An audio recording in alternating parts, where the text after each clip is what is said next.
हमारी पृथ्वी सौर मंडल यानी कि सोलर सिस्टम की एक सदस्य है। हमारे सोलर सिस्टम में सारे ब्रह्मांड का एक मामूली सा हिस्सा है।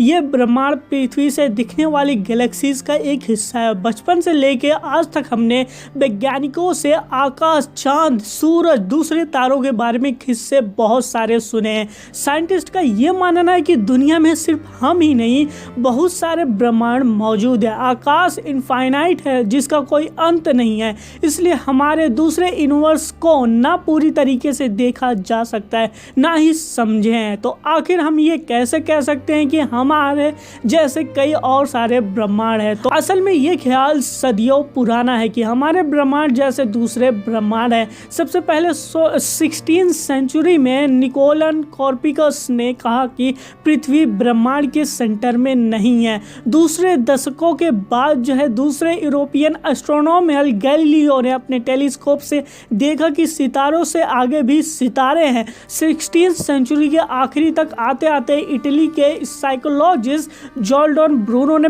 पक्के तौर पे कहना शुरू कर दिया था कि आकाश इनफाइनाइट है, हमारे जैसे दूसरे कई दुनिया है इसमें बसती है। 16वीं सेंचुरी से 18वीं सेंचुरी तक आते आते दूसरे ब्रह्मांड के ख्याल ने इंसान के दिल पे पूरी तौर पे जगह बना ली। 20वीं सेंचुरी में आइलैंड के एडवान फोनी ने ऐलान कर दिया कि गैलेक्सी में बहुत सारे ब्रह्मांड बसते हैं। अब साइंटिस्ट के इतने विचार हैं कि मामले हल होने के बजाय मुश्किल हो जाते हैं। ये तस्वीर साफ होने के बजाय धुंधली होती जा रही थी। असल में हमारे अलावा दूसरे ब्रह्मांड हैं, इसका पता लगाना मुमकिन ही नहीं, क्योंकि हमें अब देखा ही नहीं सकते तो हम पहुंचने तो खैर पॉसिबल ही नहीं है। हमारे ब्रह्मांड केवल 138 करोड़ साल पुराना है, तो बाकी के ब्रह्मांड अगर हैं तो वो इतने लाइट की दूरी पर है कि वहां लाइट भी नहीं पहुंच सकती है। साइंटिस्ट कहते हैं कि ब्रह्मांड अभी अलग अलग है, मगर वो हमेशा ऐसे नहीं होंगे।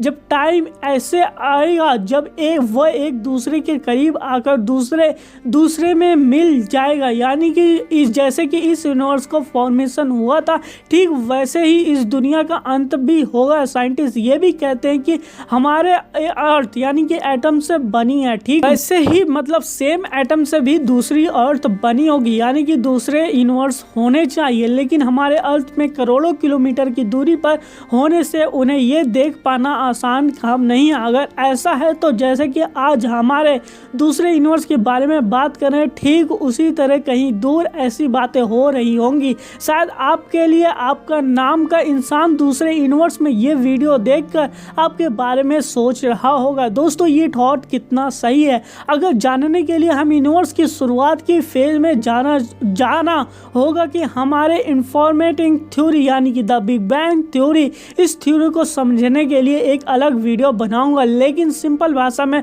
बताऊं तो इस थ्योरी के मुताबिक एक छोटे से एटम से एक्सप्लोजन हुआ, यूनिवर्स के बनने की शुरुआत हुई थी। इसके बाद इस एक्सप्लोजन होता गया एंड आज तक इसका कोई अंत नहीं है। वैसे तो बिग बैंग थ्योरी के हिसाब से एक नई यूनिवर्स होना चाहिए जो कि एक दूसरे से बहुत दूर होना चाहिए।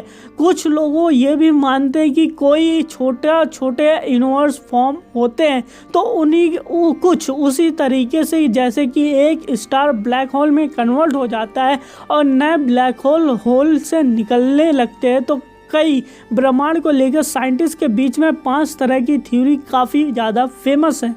इनमें से कोई कहता है कि जब बिग बैंग से दूसरे ब्रह्मांड का फॉर्मेशन हुआ, तो वहीं ये भी कहते हैं कि ब्लैक होल बनने की प्रोसेस ठीक उल्टी प्रोसेस से नया ब्रह्मांड पैदा हुआ होगा। एक और थ्योरी ये भी कहती है कि एक बड़े यूनिवर्स से छोटे यूनिवर्स बने हैं। परेशानी ये है कि इसमें से किसी भी थ्योरी को सच बताने के लिए हमारे पास कोई प्रूफ नहीं है, क्योंकि अगर दूसरे ब्रह्मांड अगर हैं तो वो हमारे पृथ्वी से इतना दूर है कि उनकी प्रेजेंस की सच्चाई को परखा नहीं जा सकता।